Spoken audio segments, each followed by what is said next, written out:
మానేరు వద్ద వరదల్లో చిక్కుకున్న 5గురిలో ఒకరైన స్వామితో మాట్లాడాను. పూర్తి సహాయం అందిస్తానని హామీ ఇచ్చి భయపడవద్దని కోరాను. ఆహారం మరియు సహాయం అందించాలని అధికారులను ఆదేశించాను. కలెక్టర్ ఆర్ఎస్ఐ స్థలంలో ఉంటూ రక్షణ కార్యకలాపాలను పర్యవేక్షిస్తున్నారు. కేంద్ర హోం మంత్రిత్వ శాఖ మరియు స్థానిక బృందాలు అవిశ్రాంతంగా పనిచేస్తున్నాయి. ప్రజలందరూ భద్రంగా ఉండాలని, వరద ప్రభావిత ప్రాంతాలను తప్పించాలని, అవగాహన పెంచేందుకు సహకరించాలని కోరుతున్నాను. కలిసి ఈ సంక్షోభాన్ని అధిగమిద్దాం. బండి సంజయ్ కుమార్, కేంద్ర హోం సహాయ మంత్రి అండ్ కరీంనగర్ ఎంపీ.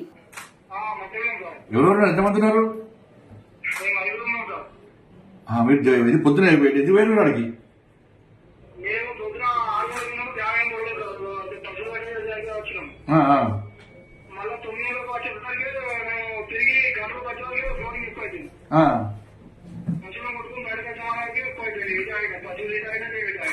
వర్షం సడన్ గా బాగుపడ్డది.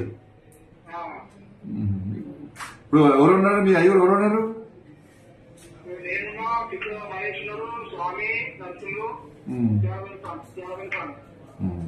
ఇప్పుడు మీ దగ్గర కొంచెం వాటర్ ఎక్కువ లేవు, మీ దగ్గర ఉన్న ప్లేస్ లేవు కదా ఎక్కువ?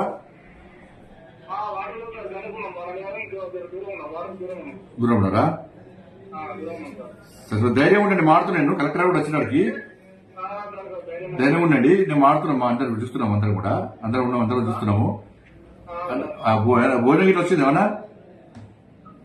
భోజనం గిట్ల వచ్చిందా? భోజనం గిట్లా పంపిస్తారు. కలెక్టర్ చూస్తున్నారు, ఆయన కూడా వస్తున్నారు ఆడికి. కలెక్టర్ వస్తున్నారు, నువ్వు వస్తారు అక్కడ ఉంటాను చెప్పన్నారు. మీరు టెన్షన్ పడకండి, టెన్షన్ పడద్దు. టెన్షన్ నేను మాడుతాను, నేను కూడా మాడుతున్నాను. ఇంకేంటి? సరే సరే సరే.